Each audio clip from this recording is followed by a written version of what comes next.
capítulo que me tocó fue el capítulo 30 del Conflicto de los Siglos, que es el origen del mal y del dolor. Creo que la mayoría de la gente que está en la iglesia o que es adventista ya conoce de dónde surgió el origen del mal o de dónde surgió el mal, pero aquí vamos a hablarlo, ¿verdad? Porque hay gente que no lo ha escuchado y también siempre es bueno recordar cómo surgió todo, ¿verdad? Entonces, para muchos el origen del pecado y el porqué de su existencia es causa de gran perplejidad. Ven la obra del mal con sus terribles resultados del dolor y desolación y se preguntan cómo puede existir todo eso bajo la soberanía de aquel cuya sabiduría, poder y amor son infinitos. Es esto un misterio que no pueden explicarse y su incertidumbre y sus dudas los dejan ciegos ante las verdades plenamente reveladas en la palabra de Dios y esenciales para la salvación. Lo que entendí aquí que dice la hermana Elena G. de White es de que en veces la gente, como nosotros, queremos entender algo que a lo mejor Dios no ha revelado, y aquí ella elabora un poco más sobre ello. Dice que hay quienes en sus investigaciones acerca de la existencia del pecado tratan de inquirir lo que Dios nunca reveló. De aquí que no encuentran solución a sus dificultades, y los que son dominados por una disposición a la duda y a la sabilación, gracias, lo aducen como disculpa para rechazar las palabras de la Santa Escritura. Otros, sin embargo, no se pueden dar cuenta satisfactoria del gran problema del mal debido a la circunstancia de que la tradición y las falsas interpretaciones han oscurecido las enseñanzas de la Biblia referentes al carácter de Dios, la naturaleza de su gobierno y los principios de su actitud hacia el pecado. Así que aquí nos está diciendo de que por tanto buscar en la Biblia una razón por el pecado o por qué Satanás actuó en la manera que actuó, la gente se confunde más y en vez de ver las verdades de la Biblia, como que lo dejan a un lado porque dicen, pues, ¿de dónde viene el mal? No lo entendemos, entonces siempre va a estar aquí, y nunca de veramente ponen su confianza total en la Biblia y en la palabra de Dios, porque ellos están tratando de comprender algo que Dios no nos dio a comprender. Y entonces, pero sí nos habla la Biblia del pecado, nos dice que es, me gustaría que se pueden dar vuelta a sus Biblias a Génesis 2:9, Génesis 2:9, capítulo 2 de Génesis, versículo 9, dice la palabra de Dios así: y Jehová Dios hizo nacer de la tierra todo árbol delicioso a la vista, bueno para comer, también el árbol de la vida en el medio del huerto, y el árbol de la ciencia del bien y del mal. Entonces, desde aquí en el principio Dios ya menciona el mal y lo enseña como directa oposición a lo bueno o a lo bien, porque ahí mismo lo dice, el árbol del bien o de la ciencia del bien y del mal, así que son opuestos. No busqué más escrituras, pero hay bastantes escrituras en la Biblia que hablan que el mal existe, ¿verdad? Y que es la transgresión de la ley de Dios. En fin, en corto, eso es lo que es el pecado, el mal, es directa oposición contra Dios. Entonces, aquí en la siguiente escritura de la hermana White dice que antes de la aparición del pecado, como en el Edén todo estaba bonito, igual en el cielo todo era hermoso, todo guardaba perfecta armonía con la voluntad del Creador, y el amor de Dios o a Dios era por encima de todo, y el amor de unos a otros era imparcial. Cristo, el Verbo, el unigénito de Dios, era uno con el Padre eterno, uno en naturaleza, en carácter y en designios. Era el único ser en todo el universo que podía entrar en todos los consejos y designios de Dios. Fue por intermedio de Cristo por quien el Padre efectuó la creación de todos los celestiales. Por Él fueron creadas todas las cosas en los cielos, ora sean tronos o dominios o principados o poderes, Colosenses 1:16, y todo el cielo rendía homenaje tanto a Cristo como al Padre. Amén. Así era como era antes del pecado. Aquí dice que Dios y Jesús eran uno y que Dios formó a los huestes celestiales de la imagen de Cristo, porque Él era perfecto y solo Cristo podía estar con Dios en todo lo que Él hacía. Como la ley del amor era el fundamento del gobierno de Dios, la dicha de todos los seres creados dependía de su perfecta armonía con los grandes principios de justicia. Aquí me gusta como dice en inglés, dice que the happiness of everyone depended on perfect harmony with the law. Entonces la felicidad de todos dependía en perfecta armonía con la ley que Dios había instituido. Es algo muy simple. Y dice aquí, Dios quiere que todas sus criaturas le rindan un servicio de amor y un homenaje que provenga de la apreciación inteligente de su carácter. También me llamó la atención eso, porque alguien que de veramente entiende la palabra de Dios tiene que ser inteligente, porque pues, de otra manera somos solo carne, sin espíritu, sin mentalidad. Entonces aquí dice que entendiendo esos preceptos de Dios nos ayuda a nosotros a amarnos a uno a otro incondicionalmente, sin condiciones, y es algo muy hermoso. No le agrada la sumisión forzosa a Dios y da a todos libertad para que ellos sirvan voluntariamente, pero de esa libre voluntad es de donde va a surgir el mal, tristemente. Dios no quiere forzarnos, ¿verdad? Porque pues nadie va a estar feliz así, pero pues podemos mirar o vamos a ver que de esa libre voluntad que nos dio Dios también surge mal.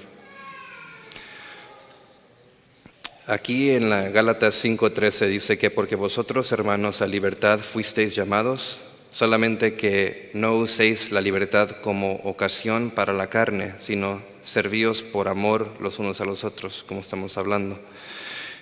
Y luego aquí va lo que les dije, dice que pero hubo un ser que prefirió pervertir esta libertad. El pecado nació en aquel que después de Cristo había sido el más honrado por Dios y el más exaltado en honor y en gloria entre los habitantes del cielo.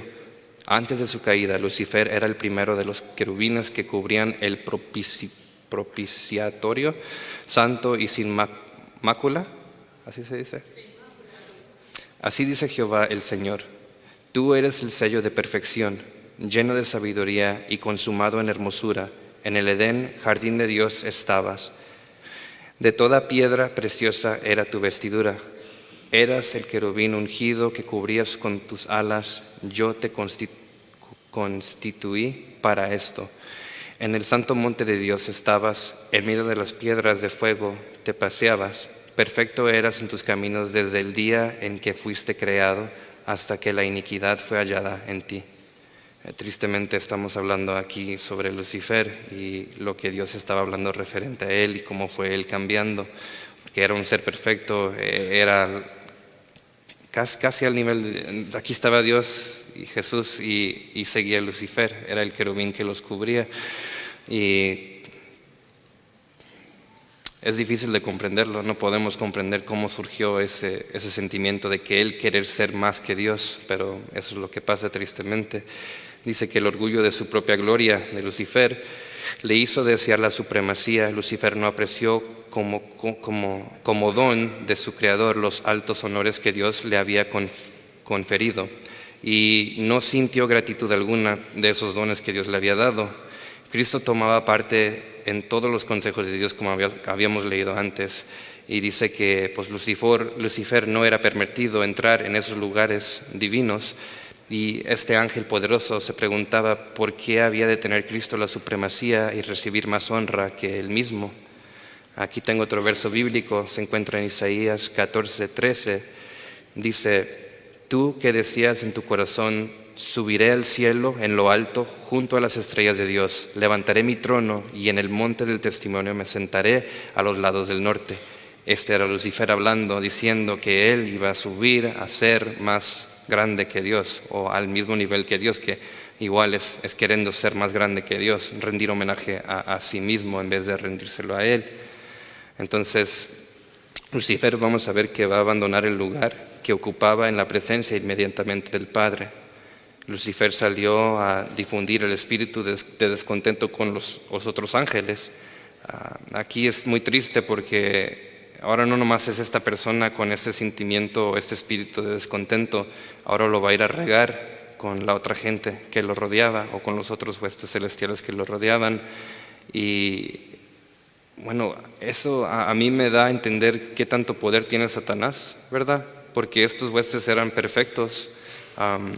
Ellos tenían el ejemplo, tenían a Dios ahí bien cerquitas. Entonces, ¿cuánto más nos puede hacer daño a la gente que está aquí, que no necesariamente están sujetadas de Dios, si es que no lo están, ¿verdad? Pero si estamos bien en la palabra, orando y dejando que Él nos guíe con el Espíritu Santo, entonces los males de Satanás no nos harán daño. Lo dice la palabra de Dios, ¿verdad? Que Jehová acampa alrededor de los que le temen y los defiende.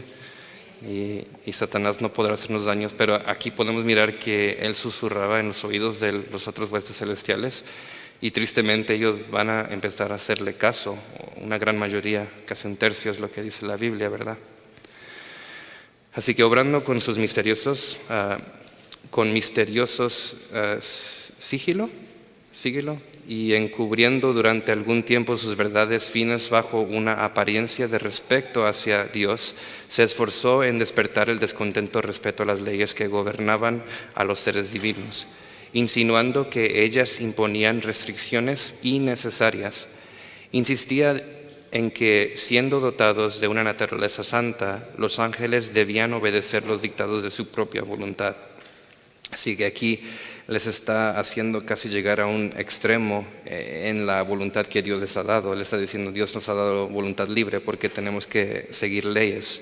Pero como hemos visto, las leyes no es para restricciones, es para librarnos, pero es difícil de ver eso cuando uno quiere hacer su propia voluntad, porque pues, su propia voluntad de la carne sí es en cierta manera libre, ¿verdad? Pero solamente para la carne. Pero la palabra nos dice que, por ejemplo, ¿verdad? Yo estaba hablando con un amigo que fuma cigarros, y estamos hablando como que la iglesia no nos deja hacer nada fun, ¿verdad? You can't drink, you can't smoke, you can't do anything. Así que cuando empezamos a hablar, en verdad, alguien fuma o toma o hace cosas porque ya, bueno, muchas veces es adicto. Una gente va a decir que no es adicta, que lo hacen porque es fun, pero en veces la gente lo hace porque no haya otra manera de tener fun.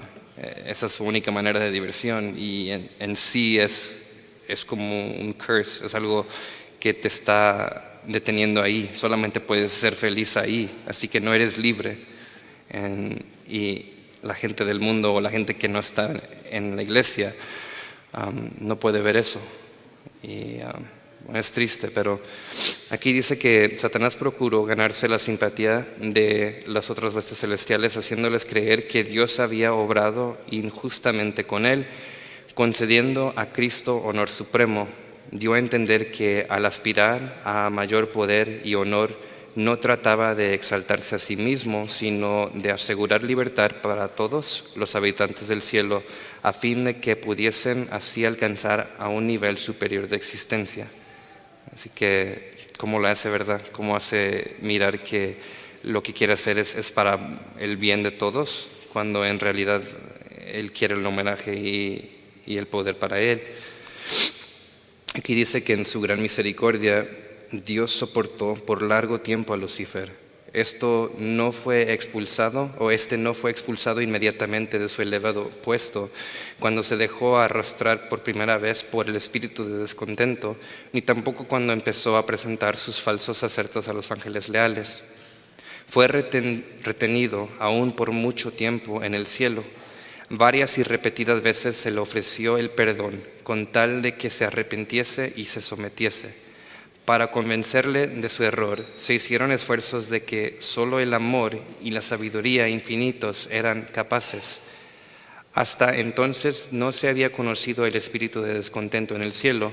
El mismo Lucifer no veía en un principio hasta dónde le llevaría este espíritu de descontento, y no comprendía la verdadera naturaleza de sus sentimientos. Nomás me llamó la atención, ¿verdad?, que nunca había pasado esto en el universo, y hasta Lucifer dice ahí que él ni sabía qué le estaba pasando. A lo mejor nosotros en veces podemos sentir algo así, que estamos en un lugar donde no conocemos, o un espíritu que sentimos que no está bien. Y es importante someternos a Dios, porque aquí dice que se le dio oportunidad tras oportunidad para someterse y rendirse a Dios, pero no lo hizo. Y Dios, tarde o temprano, pues podemos ver que sí se cansa, ¿verdad? Sí es perfecto y sí es eternamente misericordioso, pero cuando alguien empieza a destruir su reino y a quitarle gente que Él ama, que Él quiere salvar, pues algo va a pasar. Aquí dice que, perdón.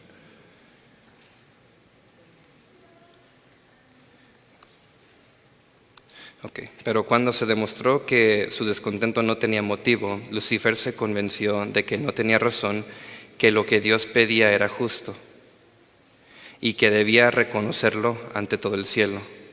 De haberlo hecho así, se habría salvado a sí mismo y a muchos ángeles. En ese entonces no había él negado aún toda obediencia a Dios. Aunque había abandonado su puesto de querubín cubridor, habría sido no obstante restablecido en su oficio, sí. Reconociendo la sabiduría del Creador, hubiese estado dispuesto a volver a Dios y se hubiese contentado con ocupar el lugar que le correspondía en el plan de Dios. Pero el orgullo le impidió someterse. Se empeñó en defender su proceder, insistiendo en que no necesitaba arrepentirse, y se entregó de lleno al gran conflicto con su Hacedor. Entonces aquí ya por fin se mira que ya le da toda la espalda a Dios, y vamos a mirar un versículo bíblico que habla de la misericordia de Dios, que se encuentra en Isaías 14, versículo 13.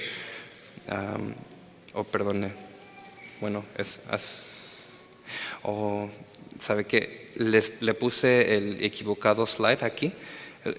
Tiene que ser Ezequiel, pero no puse la cita bíblica, perdón. Si quieren al final, si quieren saber cuál es, se los puedo tener, aquí lo tengo en el teléfono, pero ahorita no lo saco. Pero en Ezequiel, se me olvida el capítulo y versículo, disculpen, pero dice que, y pasando Jehová por delante de él, proclamó: Jehová, Jehová, fuerte, misericordioso y piadoso, tardo para la ira y grande en misericordia y verdad, que guarda misericordia a millares, que perdona la iniquidad, la rebelión y el pecado, todas las cosas que hizo Satanás, y que de ningún modo tendrá por inocente al malvado, que visita la iniquidad de los padres sobre los hijos y sobre los hijos de los hijos hasta la tercera y cuarta generación. Así que habla de tan bueno que puede ser Dios, ¿verdad? Pero también habla de la ira de Dios, y yo quiero estar al lado correcto, ¿verdad? Aquí sigue diciendo: Dios permitió en su sabiduría que Satanás prosiguiese su obra hasta que el espíritu de desafecto se convirtiese en activa rebeldía. Era necesario que sus planes se desarrollaran para completo, para que su naturaleza y sus tendencias quedaran a la vista de todos. Satanás achacaba a la ley y al gobierno de Dios la discordia que su propia conducta había introducido en el cielo. Declaraba que todo el mal provenía de la administración divina. Aseveraba que lo que él mismo quería era perfeccionar los estatutos de Jehová. Era pues necesario que diera a conocer la naturaleza de sus pretensiones y los resultados de los cambios que él proponía introducir en la ley divina. Su propia obra debía condenarle. Satanás había declarado desde un principio que no estaba en rebelión. El universo entero debía ver al seductor desenmascarado.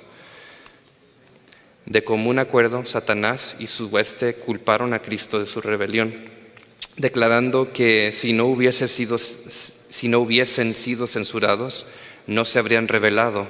Así, obstinados y arrogantes en su deslealtad, vanamente empezados en trastornar el gobierno de Dios, al mismo tiempo que en son de blasfemia decían ser ellos mismos víctimas inocentes de un poder opresivo, el gran rebelde y todos sus secuaces fueron al fin echados del cielo. Aquí miramos que por fin Dios ya puso el fin, ¿verdad? Porque dejó que Satanás enseñara que lo que estaba haciendo no era bueno. Él dejó que él mismo se volviera rebelde y enseñara esos frutos del mal carácter, del pecado, ¿verdad? El odio, el engaño, cosas así. Hubiera tenido el verso aquí, pero no lo puse tampoco. Pero aquí seguimos diciendo que al echar a Satanás del cielo, Dios hizo patente su justicia y mantuvo el honor de su trono. Pero cuando el hombre pecó, cediendo a sus seducciones del espíritu apóstata, Dios dio una prueba de su amor, consistiendo de que su Hijo unigénito muriese por la raza caída. El carácter de Dios se pone de manifiesto en el sacrificio expiatorio de Cristo. Me gusta esa parte, que el carácter de Dios se pone de manifiesto en el sacrificio expiatorio de Cristo. El poderoso argumento de la cruz demuestra a todo el universo que el gobierno de Dios no era de ninguna manera responsable del camino de pecado que Lucifer había escogido. Fue Satanás el que impulsó al mundo a rechazar a Cristo. El príncipe del mal hizo cuanto pudo y empleó toda su astucia para matar a Jesús, pues vio que la misericordia y el amor del Salvador, su compasión y su tierna piedad estaban representando ante el mundo el carácter de Dios. Satanás disputó todos los acertos del Hijo de Dios y empleó a los hombres como agentes suyos para llenar la vida del Salvador de sufrimiento y de penas. Es muy triste, aquí está hablando de cuando vino Cristo y todo lo que Él pasó por enseñar el amor a nosotros, por darnos la oportunidad de encontrar la vida eterna. Dice que todo eso pasó porque Satanás lo perseguía. No lo puse aquí, pero también la hermana White habla de que Satanás lo perseguía de ciudad en ciudad, de templo en templo y lo agobiaba. Le ponía espíritus de maldad a la otra gente y era triste, ¿verdad? Que Dios no podía, o Cristo no podía deshacerse o quitarse del enemigo. Y igual es aquí con nosotros, el enemigo siempre va a estar aquí en esta tierra hasta que se cumpla lo que Dios ha dicho en la Biblia. Así que tenemos que mantener sujetos de la palabra de Dios. Sigue diciendo la palabra que consumando ya el gran sacrificio, Cristo subió al cielo, rehusando la adoración de los ángeles, mientras no hubiese presentado la petición: Padre, aquellos que me has dado, quiero que donde yo estoy, ellos estén también conmigo. Juan 17:24. Amén. Entonces, con amor y poder indecibles, el Padre respondió desde su trono: adórenle todos los ángeles de Dios. No había ni una mancha en Jesús. Acabada su humillación, cumplido su sacrificio, le fue dado un nombre que está por encima de todo nombre, y ese nombre es Jesús. Amén. Entonces fue cuando la culpabilidad de Satanás se destacó en toda su desnudez. Había dado a conocer su verdadero carácter de mentiroso y asesino. Se echó de ver que el mismo espíritu con el cual gobernaba a los hijos de los hombres que estaban bajo su poder, lo habría manifestado en el cielo si hubiese podido gobernar a los habitantes de éste. Había aseverado que la transgresión de la ley de Dios traería consigo libertad y ensalzamiento, pero lo que trajo en realidad fue servidumbre y degradación. Es lo que estamos hablando hace rato, de que el pecado en realidad nos trae a servidumbre a Satanás, y el pecado a estar esclavos y sujetos a él. Todo el universo, ya después de que todo esto pasó, habría visto la naturaleza y los resultados del pecado y su destrucción completa, que en un principio hubiese atemorizado a los ángeles y deshonrado a Dios. Justificará entonces el amor de Dios y establecerá su gloria ante un universo de seres que se deleitarán en hacer su voluntad y en cuyos corazones se encontrará su ley. Nunca más se manifestará el mal. La palabra de Dios dice: no se levantará la aflicción segunda vez. Amén. La ley de Dios que Satanás vituperó como yugo de servidumbres será honrada como ley de libertad. Después de haber pasado por tal prueba y experiencia, la creación no se desviará jamás de la sumisión a aquel que se dio a conocer en sus obras como Dios de amor insondable y sabiduría infinita. Así que en esto nomás un resumen de lo que hemos leído. La hermana White, con la ayuda de Dios, ha escrito estas palabras que nos hacen ver y recordar de que Satanás fue un ser perfecto, fue un ser que estaba dotado de muchos atributos, dones, y no era agradecido con Dios sobre estas cosas. Más bien él se puso orgulloso con lo que Dios le dio. Y eso mismo nos puede pasar a nosotros, especialmente a los jóvenes, es lo que yo creo, porque lo he visto en mi vida cuando era más joven, y aún hoy tengo tentaciones también, ¿verdad? Pero lo importante es de que si mantenemos nuestra vista en Dios, que quiere decir leer la Biblia y honrar a nuestros padres, nuestras madres, seguir la ley, no pecar, no transgredir la ley, entonces no tenemos que preocuparnos con que nosotros seamos así un objeto de mal como lo fue Lucifer, una persona que era buena, como dijo Dios, que era perfecta, era casi como que era su favorito ángel, y lo que pasó era muy triste. Y para nosotros no pasar por eso, hay que pues hablar uno con otro. Los jóvenes, si tienen problemas, hay que hablar con Cristal, con los líderes de los jóvenes. Yo no soy perfecto, pero si gustan hablar conmigo pueden, pero lo más importante es hablar con Dios, a obedecer su palabra. Y cuando piensas que nadie te escucha, ponte como un niño, es lo que dice la hermana White, lo que dice la Biblia. Ponte como un niño, pon tus dudas a un lado y nomás habla a Dios, y Dios te va a responder. Si tienes fe, te va a responder. Que Dios les bendiga y que tengan un feliz resto del sábado. Amén.